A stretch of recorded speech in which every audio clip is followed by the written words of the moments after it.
What's up, everybody? What if you could take your super low mortgage interest rate with you when you bought a new home? Or you can get a $10,000 tax credit if you sold your starter home to go then buy a bigger one. And if you're a first-time home buyer, you would get a $10,000 tax credit to help you buy your first home. Would this solve our housing affordability crisis? The possible tax credits are being proposed by the Biden administration, and the possibility of taking your super low mortgage interest rate loan with you to the next house is already happening in Canada and the UK. So is it possible to happen in our own country? So today we're going to take a look at all of these scenarios and see if they are possible and what the negative implications are. We'll take a look at an article by Sydney Lake for Fortune titled "Almost Impossible. Janet Yellen Despairs at Housing Market's 1-2 Punch for First-Time Buyers," as well as an article in Market Watch by Julia Fonseca and Lulu titled "Here's the Key That Could Unlock the U.S. Housing Market for Buyers and Sellers," and we'll unpack it all. So let's dive right in. As we know, the Fed didn't cut interest rates at their last meeting, and their next meeting is in mid-June, and people are speculating they may hold steady even then. We're less likely to see them cut as soon as people had expected, said Realtor.com chief economist Daniel Hale. June is pretty unlikely at this point, but September is still a realistic possibility. It really is going to depend on what is going to happen with inflation, and that is difficult to predict. Until the Fed lowers rates, the housing market will remain expensive, with interest rates over 7% and still high home prices. The housing market has always been interest rate sensitive. When rates go up, we tend to see less activity, says Hale. The housing market is even more rate sensitive now because many people are locked into a low mortgage rate and because first-time buyers are really stretched by high prices and borrowing costs. So with high rates and so little inventory, the housing market remains frozen and completely unaffordable to most. Don't get me wrong, we are beginning to see a lot more listings come on the market. According to Realtor.com, active listings rose 30% between April of 2023 and April of 2024. However, we are still way below pre-pandemic levels. In fact, 35% less than April of 2019. Mostly, this is due to the locked-in effect, where people don't want to go sell their home to then go buy a new one and lose their historically low rates. With home prices up nearly 5% year over year in every major U.S. city, according to a Redfin report released last Thursday, and current mortgage rates nearing the 8% peak from the fall of 2023, first-time homebuyers face a triple challenge: high mortgage rates, high home prices despite high interest rates, and low inventory of houses for sale. With house prices having gone up, and now with much higher interest and mortgage rates, it's almost impossible for first-time buyers, Treasury Secretary Janet Yellen said during her testimony before the House Ways and Means Committee on Tuesday. President Joe Biden has proposed a pair of tax credits aimed at undoing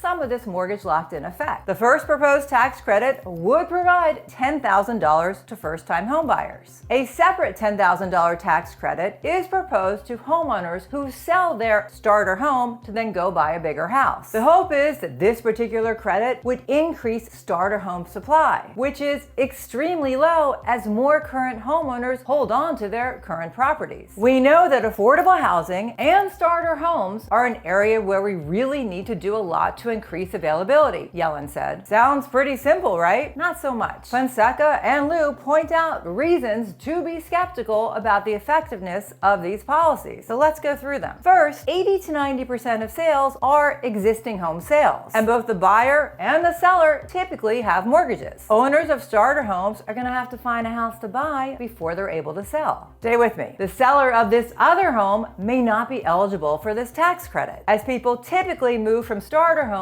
to larger homes that are a lot more expensive. So even if the tax credit helps out the owners of the starter homes, they still may not be able to move if the owners of the trade-up homes are still locked in. In their words, if only the homeowners in one rung of the housing ladder are locked in, this still has consequences for the other rungs. The second reason to be skeptical is that this tax credit, it isn't that large relative to how much these low interest rates are worth to borrowers. In their research, they estimated that the average borrower would need $50,000 to compensate them for giving up the rate they've locked in. Freddie Mac also estimated this dollar value and put it at $66,000, similar to their estimate. The maximum tax credit of $10,000 is small by comparison. And if the $10,000 tax credit is too small to be effective, increasing it to a larger amount could cause inflationary pressure, causing the Fed Reserve to keep interest rates higher for longer, which would basically make the affordability crisis worse by prolonging the locked-in effect. On to the next possible solution, taking your super low mortgage interest rate loan with you to the new property. As things stand now, borrowers can either stay put and keep their super low mortgage interest rate, or move and get a new mortgage, which could have an interest rate that's double of their current rates. There are some assumable mortgage loans out there, but they are rare, and buyers who are assuming them